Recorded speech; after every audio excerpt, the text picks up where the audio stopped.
तो फाइनली जो WWE fans का सपना था अब वो पूरा होने वाला है। मैं ये क्या कह रहा हूँ, मैं आप लोगों को बताता हूँ। WWE में एक बिगेस्ट रिटर्न होने वाला है। आप लोग समझ ही गए होंगे कि वो रिटर्न किसका है। वो रिटर्न और किसी का नहीं बल्कि डीन एम्ब्रोस का है। अब लगभग ये कंफर्म हो चुका है कि वो रिटर्न हमें नाइट ऑफ चैंपियंस में देखने को मिल सकता है। नाइट ऑफ चैंपियंस कब है? तो नाइट ऑफ चैंपियंस 29 जून को रात के 1:30 बजे है। और इसे हम लोग कहाँ देख सकते हैं? तो इसे हम लोग सिर्फ नेटफ्लिक्स पे देख सकते हैं। लेकिन अगर आप लोगों के पास नेटफ्लिक्स नहीं है तो टेंशन लेने की थोड़ी भी बात नहीं है। मैं अपने चैनल पे नाइट ऑफ चैंपियंस का लाइव अपडेट दूंगा। तो अगर आपने मेरे चैनल को अभी तक सब्सक्राइब नहीं किया तो मेरे चैनल को सब्सक्राइब करके बेल आइकन को दबा दीजिए ताकि आपसे नाइट ऑफ चैंपियंस और रॉ स्मैकडाउन की कोई भी अपडेट मिस ना हो पाए। तो आइए दोस्तों अब करते हैं इस वीडियो को शुरू। जैसा कि मैं आप लोगों को बता रहा था कि डीन एम्ब्रोस के नाइट ऑफ चैंपियंस पे रिटर्न आने के रूमर्स कुछ ज्यादा ही तेजी से WWE में आ रहे हैं। अब नाइट ऑफ चैंपियंस में डीन एम्ब्रोस क्यों रिटर्न आ सकते हैं? इसके दो कारण है। पहले कारण का नाम है Seth fricking Rawlings.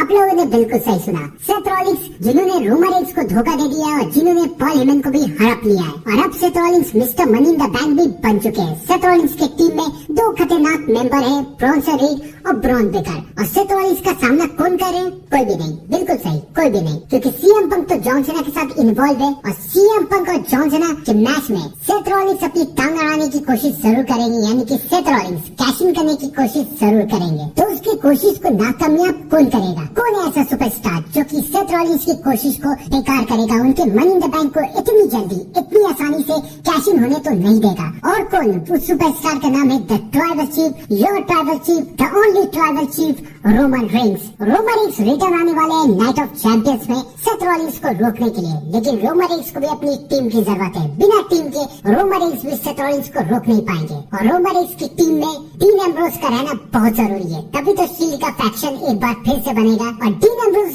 Night of champions पे क्यों रिटर्न आ सकते हैं? इसका भी कारण है, याद है ना, मैंने कहा था दो कारण है। तो पहला कारण तो सेथ रॉलिंस हो गया और दूसरे कारण का नाम है सऊदी अरेबिया में जब भी कोई भी इवेंट होता है WWE का, तो WWE उस इवेंट को बिग से बिगेस्ट बनाने की कोशिश करती है। उस इवेंट में ऐसे ऐसे सुपरस्टार को रिटर्न बुलाती है जो सुपरस्टार आमतौर पे WWE में काम नहीं कर रहा है। रूमर्स तो ये भी आ रही है कि गोल्डबर्ग भी नाइट ऑफ चैंपियंस के लिए रिटर्न आ रहे हैं। जैसा कि हम जानते हैं कि Gunther new world heavyweight champion बन चुका है, तो अब गोल्डबर्ग रिटर्न आने वाले हैं गुंथर को चैलेंज करने के लिए। और नाइट ऑफ चैंपियंस में इनका मैच होगा गुंथर वर्सेस गोल्डबर्ग। ये तो बात हुई गोल्डबर्ग और गुंथर की। और अगर हम लोग बात करें डीन एम्ब्रोस के रिटर्न आने की, तो डीन एम्ब्रोस भी रिटर्न आ सकते हैं रोमन रेंस के साथ नाइट ऑफ चैंपियंस में, क्योंकि ये सऊदी अरेबिया है और यहाँ पर WWE पूरी कोशिश करती है कि ये इवेंट बिग से बिगेस्ट बन जाए। और डीन एम्ब्रोस के रिटर्न के बाद जो WWE अभी ठंडा पड़ा हुआ है वो एक बैग से हाइप पकड़ लेगा। आपको क्या लगता है कि डीन एम्ब्रोस को रिटर्न आना चाहिए या नहीं? कमेंट करके जरूर बताइएगा। तब तक के लिए thank you and good bye.